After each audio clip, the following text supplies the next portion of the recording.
Hey everybody, here's your distributive property video. Distributive property is something that we're doing in math that we've really been working on all year long, and you're going to see that as we go through this. So the first thing we need to talk about is, what does distributive mean, or to distribute? What does that mean? Think about that for a second.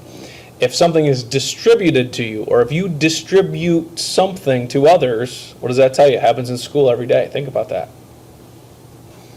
Distribute means to give out. I'll give you some examples. If in class we hand out the iPads to every kid, we're distributing iPads to everyone. Mr. Wiedrick distributes homework every day. Of course. You should definitely distribute cupcakes to your math teacher. Okay, those things are examples of to distribute. Here's your example. Distribute tells us that we have a number out in front of parentheses.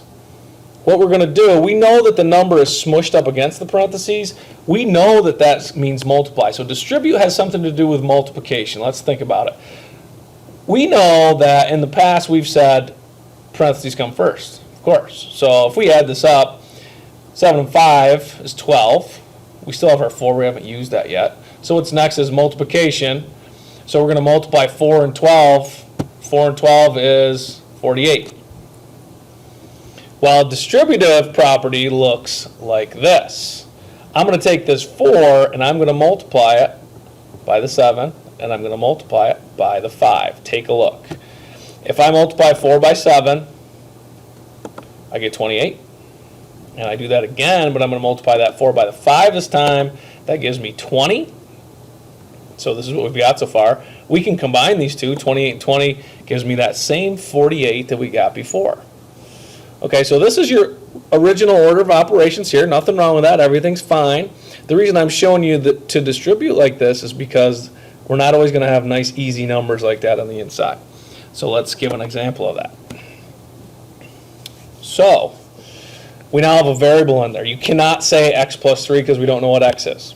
So in this case, we need to distribute that 5. So we're going to take the 5, we're going to distribute it to the x. So 5 times x is 5x. Then we're going to take the 5 and distribute it to the 3. 5 times, there goes the bell. 5 times 3 is 15. Plus sign comes along because we haven't used that yet. This is the answer because we do not have like terms here. There are two terms, but we have an x and we have a plain old whole number. So that's our answer. Okay, on the bottom you have an example that looks like this. Stop the film and do that one on your own. Okay, I'm distributing the 7 to the n. 7 and n is 7n. Subtraction sign comes along. I'm distributing the 7 to the y. 7 and y is 7y. Cannot combine these because n and y are two different variables. That's it. So if you haven't yet, stop the tape and try letter B.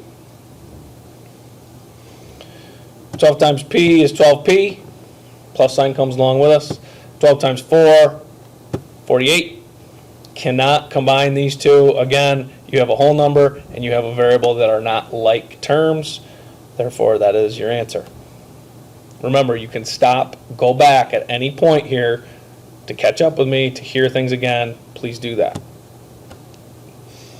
All right, here's some proof that we've been working on distributing all year long.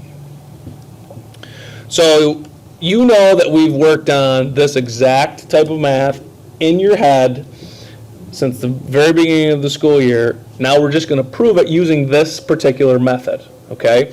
So for example, I'm going to take 11 and I'm going to say, I know 11 is just 10 plus 1.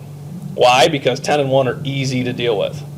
So I'm going to put my 24 out in front. That when they're smushed, it means multiply. That's what we're doing after all. So I'm going to use the distributive property here. So check out what we've been doing. Compare this to what we've been doing in our head. 24 times 10 is 240. 24 times 1 is 24. Addition sign comes along. Add the 2 up. 264. So we've taken what we've been working on mentally in math. We've been working on this all year on purpose. And we're going to prove it now. You're going to write it down to show me that you know exactly what we're doing. So stop the tape and try those two. All right, I'm choosing to split the 14 apart because it's easier for me to multiply 15s, so I'm making 14 4 plus 10. You could do the other way. You could split apart the 15, that would be fine. 15 times 4 is 60. 15 times 10 is 150. Addition sign comes with us. 60 and 150, 210. If you haven't tried number 2, stop the tape and try it. Looks like, oh no, we're scared because it's a decimal. No big deal. 6.4 is a whole number 6 and a 0.4. That's it. 40 times 6 we know is 240. 40 times 4, think of this without the decimal for a second. 40 times 4 is 160. Now we have the decimal, so sneak the decimal in one place. Why is it one place? Because this is only one place over, so we move this one place over and we multiply. So again, 40 times 4 is 160, but there was a decimal, so we move that in. Do you need the decimal point in the 0? Not really. I put it there so I could show you. It's up to you. Combine these two guys and total of 256. You have this on the back. That is for you to complete for class.